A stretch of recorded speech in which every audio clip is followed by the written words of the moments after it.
Well, good day, everyone. We are here at the lovely Crystal Cove State Park in Newport Beach, California. This is a place that's really worth visiting if you're ever here in Orange County. We're going to talk about a murder victim from 1986, a very sad and tragic case. The details are kind of bad, so I am going to keep my language PG because you know how YouTube can be. I don't want them pulling the video. I'm going to keep it decent and PG. So I'm going to talk about her case, but first I'm going to talk about stalking. Yeah, S-T-A-L-K-I-N-G. Prior to 1990, there were no anti-stalking laws that I'm aware of in the United States. The reason why they were passed is because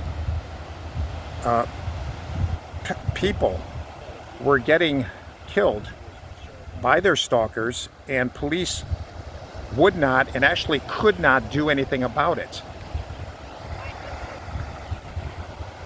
If you go back to the year 1981 over in Skidmore, Missouri, just Google the Skidmore bully, Ken Rex McElroy, which was actually made into a TV movie, but he was stalking his victims constantly, and this was in 1981. Police could do nothing about it legally.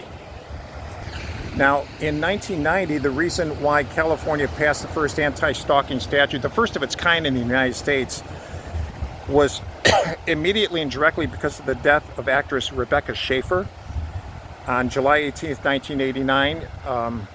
One of her fans was so obsessed with her, he traveled from Arizona, got a private detective to track down her address, her personal address, and he went to her home and he killed her. And this guy had been sending her letters and trying to visit her at the studio and all kinds of strange obsessions with her. The police couldn't do anything until he actually killed her. 7 years before that, on March 15th, 1982, less than 2 miles from Rebecca's address, so 7 years prior, famous actress Theresa Saldana, she was tracked down by an obsessed fan who traveled from Scotland and hired a private investigator to find her address. And he did. And I mean, this was a famous actress, if you remember her. She appeared in 13 films and 37 TV shows between 1978 and 2004. Well, he found her, met her outside of her home, and stabbed her 10 times trying to take her life. He had some kind of a religious fantasy about meeting her in heaven. Again, he had been threatening her for quite a while. Police could not do anything because he hadn't actually committed the act. All he did was threaten and talk. Back then, the police would have told the stalking victim, well, there's nothing we can do. We can't arrest a guy on something that he might do or we think he'll do.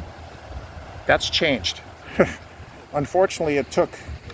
now, Theresa Saldana survived the attack.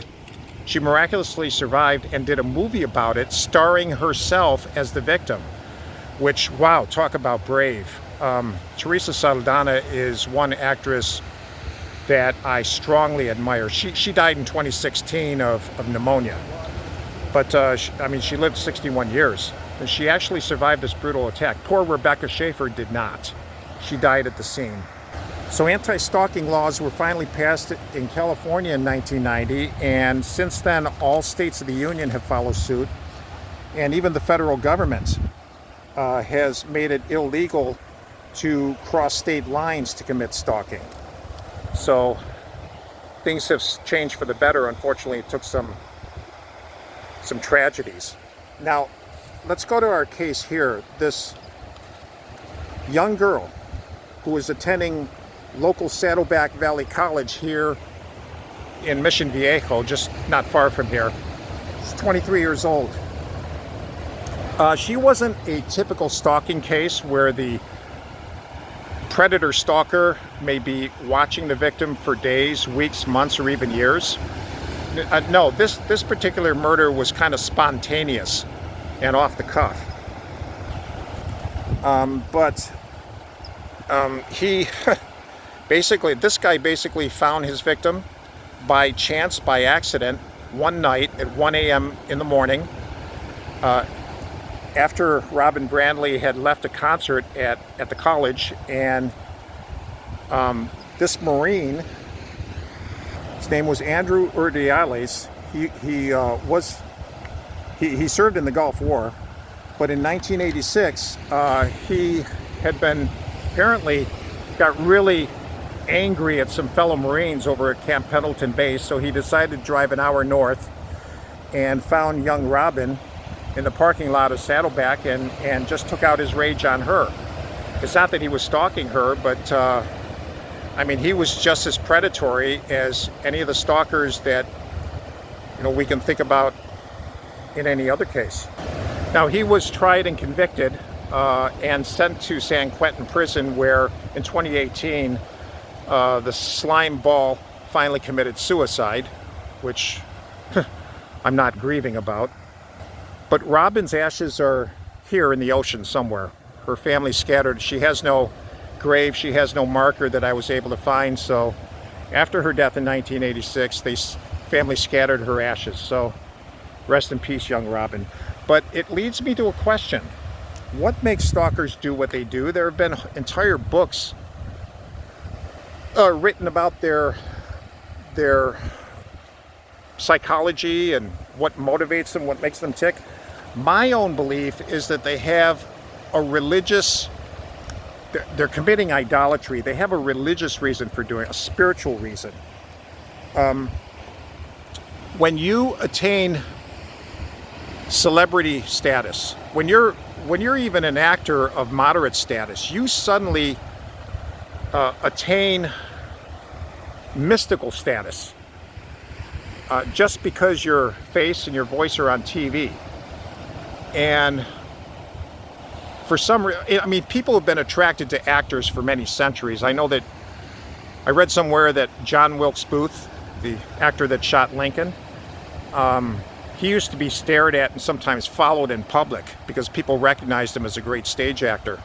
So, I mean, this is nothing new, but I believe that stalkers have this idea that in order to become joined to that myth called the celebrity, in order to join to that myth, they want to get near the myth. They can join it, especially if they have personal contact or even kill the myth. There's some kind of twisted spiritual, I would call it demonic. Stalking itself is demonic. It's not just a matter of bad psychiatry or the person going wrong in childhood or being abused. No, there's a sinister demon that's behind stalking, and it's a twisted religion is really what it is. I know that Theresa Saldana's attacker had this fantasy of her dying, going to heaven, and him joining her there. This is so sad, but it's a reality. Anyway, Robbin, as I said, Robbin Brandley wasn't your typical stalking case, but she was just as much a victim as anyone else. So her ashes are out there somewhere. Rest in peace, young Robbin Brandley, 23 years old. One day, justice will be done when God's kingdom comes to earth.